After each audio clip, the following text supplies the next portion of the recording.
வணக்கம் நண்பர்களே, இன்றைக்கி நம்ம சேனலில் கருவாட்டு குழம்பு எப்படி செய்கிறதுன்னு தான் பார்க்க போகிறோம். வாங்க எப்படி செய்கிறதுன்னு பார்க்கலாம். கருவாட்டு குழம்பு செய்ய அடுப்பில் பாத்திரத்தை வச்சாச்சு. பாத்திரம் நல்லா காஞ்சதும் தேவையான அளவுக்கு எண்ணெய் எடுத்திருக்கேன், நல்லெண்ணெய். கொஞ்சம் எண்ணெய் நிறையாவே எடுத்துக்கோங்க கருவாட்டு குழம்புக்கு, அப்போ தான் நல்லாயிருக்கும். இப்போது பெருஞ்சீரகம் சேர்த்துக்கிறேன்.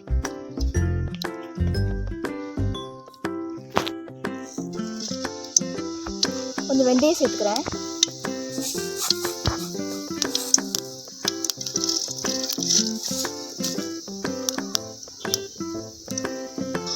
இப்போ வரமிளகாய் சேர்த்துக்கிறேன்.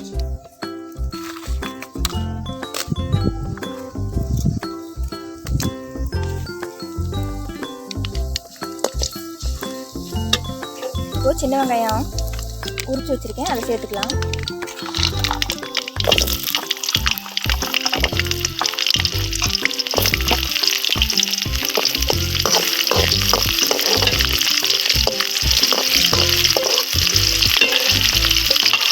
பூண்டு சேர்த்துக்கிறேன். சின்ன வெங்காயம் இன்னும் நிறையா வேணும்னா நீங்கள் நிறையா சேர்த்துக்கலாம்.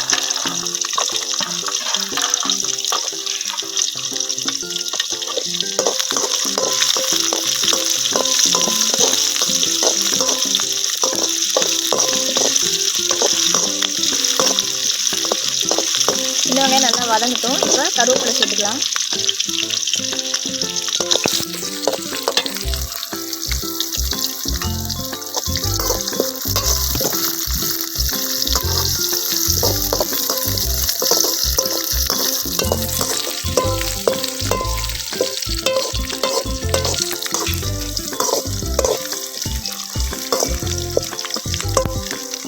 இப்போ தக்காளி சேர்த்துக்கலாம். ஒரு 4 தக்காளி கட் பண்ணி வச்சுருக்கேன்.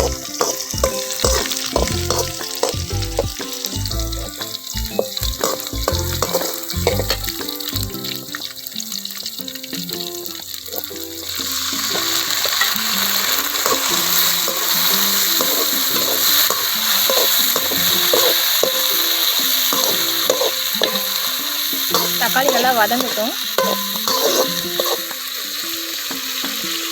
கொஞ்சமாக உப்பு சேர்த்துக்கிறேன்.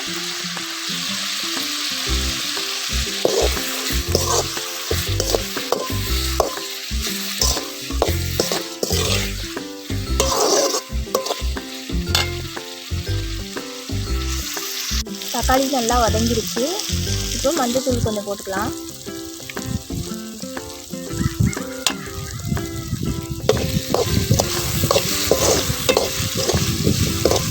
ரெண்டு ஸ்பூன் தனி மிளகாய் போட்டுக்கலாம்.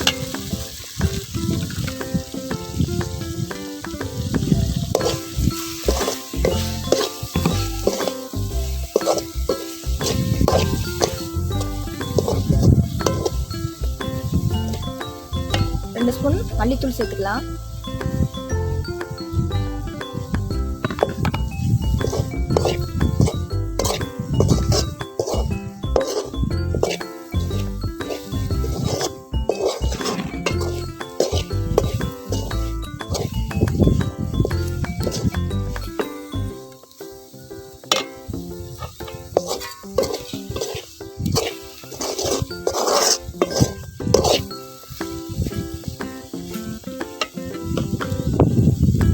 கொஞ்சமாக தண்ணி சேர்த்துக்கலாம்.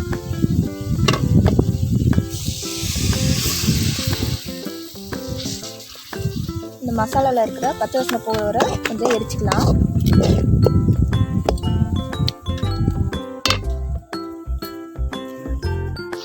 எண்ணெய் நல்லா பிரிஞ்சு வர அளவுக்கு எரிச்சிக்கலாம்.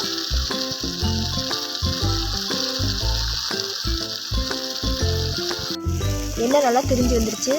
இப்போது ஒரு நெல்லிக்காய் அளவு புளி எடுத்து கரைச்சி வச்சுருக்கேன், அதை இது கூட சேர்த்துக்கலாம்.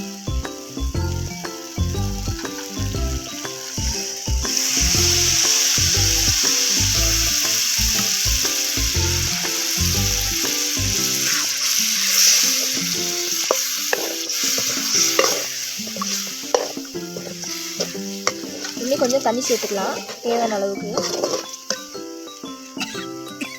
இப்போது மூடி வச்சு எரிச்சிடலாம். ஒரு 5 நிமிஷம் நல்லா கொதிக்கட்டும். அதுக்கப்புறம் கருவாடு சேர்த்துக்கலாம்.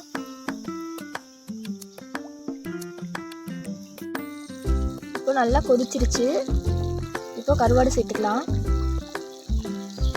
நான் நகர கருவாடு சேர்த்துக்கிறேன். எந்த கருவாடாக இருந்தாலும் சேர்த்துக்கலாம்.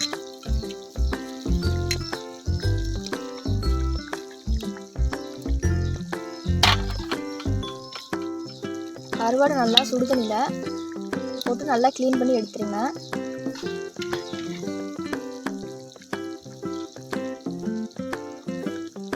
கருவாட்டு குழம்பு ரெடி ஆயிடுச்சு. இப்போ உப்பு சேர்த்துக்கிறேன். எண்ணெயெலாம் நல்லா திரும்பி வந்துடுச்சு பாருங்கள். உப்பு வந்து லாஸ்ட்லேயே போட்டுக்கலாம்.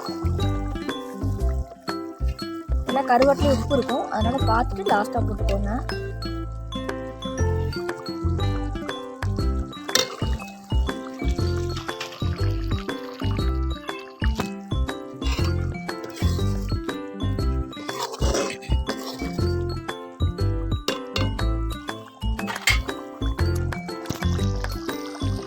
கருவாட்டு குழம்பு ரெடி ஆயிடுச்சு. நீங்களும் இது மாதிரி ட்ரை பண்ணி பாருங்கள். எப்படி இருக்குன்னு கமெண்டில் சொல்லுங்கள். நன்றி நண்பர்களே.